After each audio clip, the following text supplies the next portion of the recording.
Et alors je me suis installé en 2002, associé en GAEC avec mon père. On avait une exploitation laitière avec 130 000 litres de lait. À mon installation, j'ai pris 30 000. Du coup, on est passé après avec une exploitation supplémentaire avec du quota laitier. Et du coup, on est passé à une référence de 250 000 litres de lait. Et au fil du temps, j'ai eu des attributions et je suis passé à une référence à 500 000. Avec des crises laitières qui se répètent, 2009, 2015. Du coup, aujourd'hui, en 2015, une situation financière qui était difficile. Du coup, j'ai décidé de changer ma stratégie et de passer sur un système herbe et pour être le plus autonome possible pour ma propre exploitation. Du coup, je me suis penché sur un système herbagé, implanter des prairies pour avoir un pâturage tournant, dynamique. Après, implantation de métailles, luzerne et maïs épi. Tout ça, tout est irrigable. Grâce à l'irrigation, j'ai des rendements optimum à l'hectare. Du coup, une meilleure santé des vaches, moins de cellules. Alors aujourd'hui, j'ai un niveau de production de 450 000 litres de lait, avec une moyenne d'étable de 8 000 kg de lait par vache. À l'époque, en soja maïs, j'étais à 135 €, une coût alimentaire de 135 €, et aujourd'hui, avec un système herbagé, à 85 €. Du coup, ce qui nous fait une marge de 35 € de plus par 1000 litres de lait. Ce passage à l'herbe m'a permis de réduire mes coûts alimentaires en maintenant un niveau de production, et partir sur une stratégie d'autonomie alimentaire.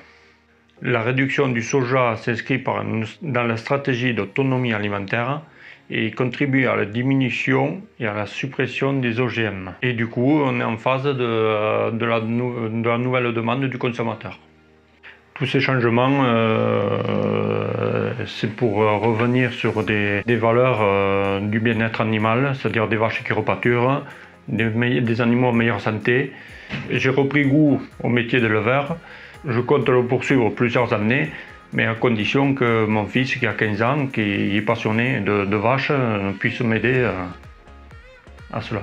S'il ne s'installe pas, moi, ma production laitière, je vais la diminuer ou m'avoir arrêté.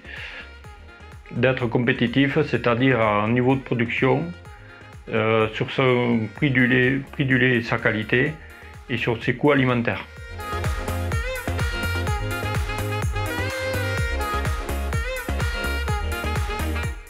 Pour la production bovin-lait, donc en termes de produits, d'abord pour le Tarn, nous constatons moins de lait produit et moins de produits végétaux ainsi que moins d'aides. Un peu moins de vaches ont été traites et une production plus faible par mère ont entraîné une diminution de la production laitière de 12 650 litres. La qualité de la ration de base ainsi que les grosses chaleurs de l'été expliquent en partie cette moindre production. La faiblesse des rendements des céréales a également provoqué une baisse du produit végétal. Le montant des aides est également inférieur à celui de 2017. Cela se traduit donc par une baisse de 8 700 € du produit total.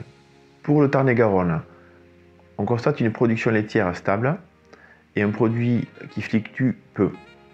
Depuis quelques années, le volume de lait moyen livré diminuait. Cette année, la production est restée stable. Le prix du lait a légèrement augmenté, de plus de 2 € au millilitre. Au final, le produit animal a peu varié. Seul le produit végétal avec une vente moindre en céréales a diminué.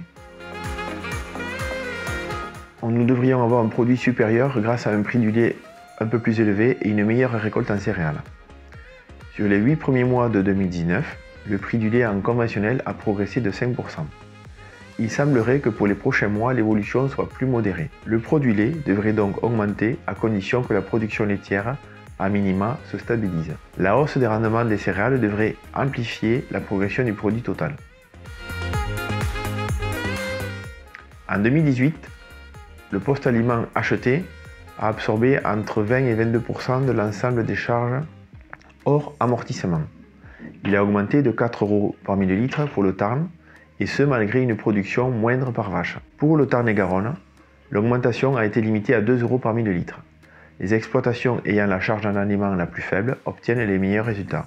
Travailler sur l'autonomie alimentaire est un enjeu fort et reste un enjeu fort. En ce qui concerne les charges fixes, pour le Tarn et le Tarn-et-Garonne, les hausses les plus conséquentes portent sur les carburants, l'entretien et les réparations du matériel et les travaux par tiers ainsi que les cotisations sociales exploitantes.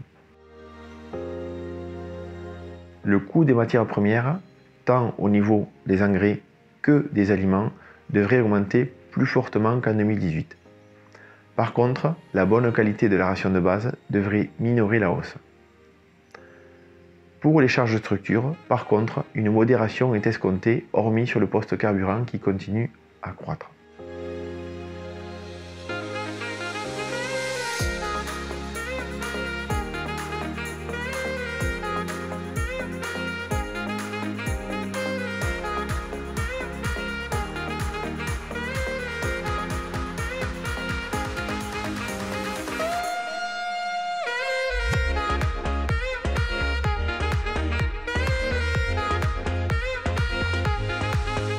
Depuis 3 campagnes, le prix du lait s'est amélioré, cela qui a permis de redresser les revenus, mais pour de nombreuses structures, la situation en trésorerie demeure encore fragile. Les exploitations ayant la trésorerie la plus saine sont souvent celles qui parviennent à avoir le coût alimentaire le plus maîtrisé, voire le plus faible. Donc viser au maximum l'autonomie alimentaire et en particulier en protéines reste une priorité, surtout dans un contexte de prix fluctuant.